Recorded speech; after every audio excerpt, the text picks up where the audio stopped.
Assalamualaikum warahmatullahi wabarakatuh. Halo Geners, apa kabar? Mudah-mudahan dalam keadaan baik-baik saja.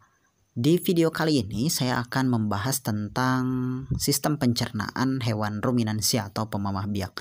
Tapi sebelumnya saya ucapkan terima kasih kepada kalian yang telah setia dan juga telah subscribe channel ini.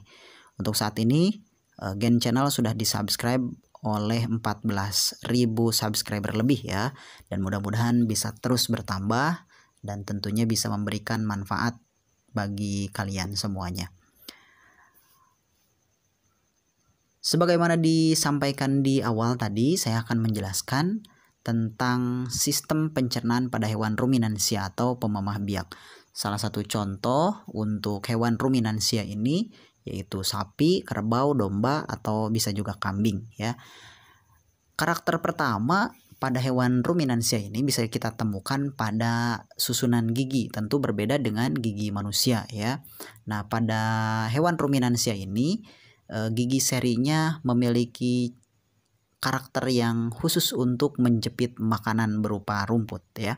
Dan biasanya gigi taringnya tidak tumbuh dan gigi seri juga biasanya hanya tumbuh di bagian bawah saja. Selanjutnya, gigi gerahamnya biasanya berbentuk datar dan juga lebar, serta gerakan mengunyahnya ke samping itu berfungsi atau bermanfaat untuk menghaluskan makanan. Tetapi, makanan yang dicerna di mulut tidak terlalu lama ya, karena langsung akan ditelan. Nah, nanti di bagian lambung memiliki beberapa bagian ya. Nah, lambung hewan ruminansia ini terdiri dari rumen atau disebut juga dengan perut besar. Nah, kenapa disebut dengan perut besar? Karena memang kapasitasnya kurang lebih 80% dibandingkan dengan bagian lambung yang lain. Kemudian yang kedua ada retikulum atau disebut juga dengan perut jala. Ini kapasitasnya kurang lebih sekitar 5% saja. Sedangkan yang ketiga ada omasum, yaitu disebut juga dengan perut buku. Untuk kapasitasnya sekitar 7 sampai dengan 8%. Dan yang terakhir, ini masih bagian dari lambung, yaitu disebut dengan abomasum atau perut kelenjar.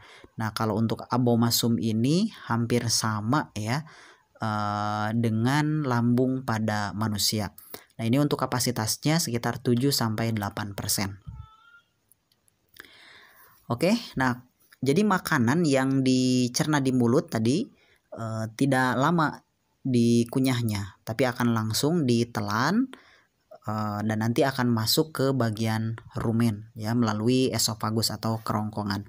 Nah, di bagian rumen ini tadi sudah disebutkan bahwa kapasitasnya memang besar ya, sekitar 80%, dan ini merupakan bagian perut dari hewan ruminansia yang ukurannya paling besar ya.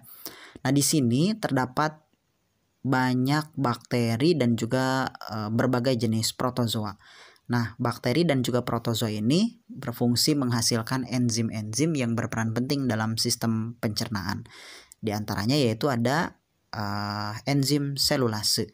Nah, selain enzim selulase juga dihasilkan beberapa jenis enzim protein dan juga enzim-enzim lemak ya.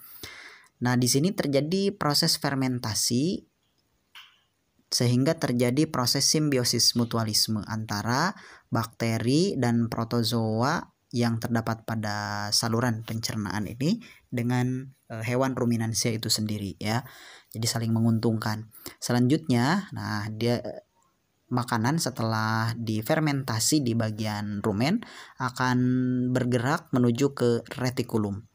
Di bagian retikulum terjadi pengadukan makanan serta pembentukan gumpalan-gumpalan atau yang disebut dengan bolus. Nah, saat istirahat setelah beres makan ya, si gumpalan-gumpalan atau yang disebut dengan bolus ini akan dikeluarkan kembali lalu dikunyah kembali ya. Nah, melalui esofagus. Nah, sampai halus. Setelah dikunyah nanti akan masuk lagi melalui kerongkongan, tetapi masuknya langsung ke omasum. Nah, di omasum makanan akan dicampur dengan enzim sehingga makanan akan berbentuk menjadi lebih halus. Selain itu, kadar air dari makanan tersebut juga sudah mulai terjadi di penyerapan ya, sehingga kadar airnya berkurang. Nah, selanjutnya setelah dari omasum, makanan akan masuk ke abomasum. Nah, di abomasum ini sama seperti lambung pada mamalia umumnya ya, menghasilkan enzim pencernaan, ada pepsin, kemudian ada juga asam klorida atau HCl ya. Nah, pepsin berarti berfungsi untuk mencerna protein, sedangkan HCl ini bisa sebagai pengaktif dari enzim pepsin tadi, atau bisa juga berperan sebagai untuk membunuh bakteri dan juga protozoa ya. Nah, karena asam maka bakteri dan juga protozoa yang terdapat dalam makanan tadi akan mengalami kematian di sini. Tetapi bakteri dan juga protozoa yang mati tadi itu menguntungkan karena menjadi sumber asam amino esensial, sehingga kalau hewan ruminansia tidak memerlukan asam amino esensial karena sudah dihasilkan dari bakteri dan juga protozoa yang telah mati di sini. Nah, setelah selesai dicerna di dalam abomasum, maka nanti makanan akan disalurkan ke usus halus. Nah, di usus halus berarti terjadi penyerapan sari-sari makanan yang sudah dicerna melalui lambung tadi. Jadi kalau pada hewan ruminansia ini, makanan yang berasal dari mulut nanti akan melewati esofagus masuk ke bagian rumen. Lalu dari rumen akan diteruskan ke bagian retikulum.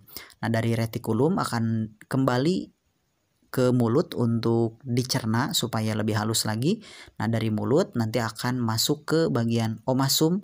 Dari omasum nanti akan diteruskan ke abomasum serta usus halus. Jadi setelah proses pengunyahan yang kedua kalinya, makanan tidak kembali ke rumen dan juga retikulum, tetapi langsung ke omasum dan juga abomasum serta ke usus halus. Nanti akan dikeluarkan setelah melewati usus besar melalui anus ya.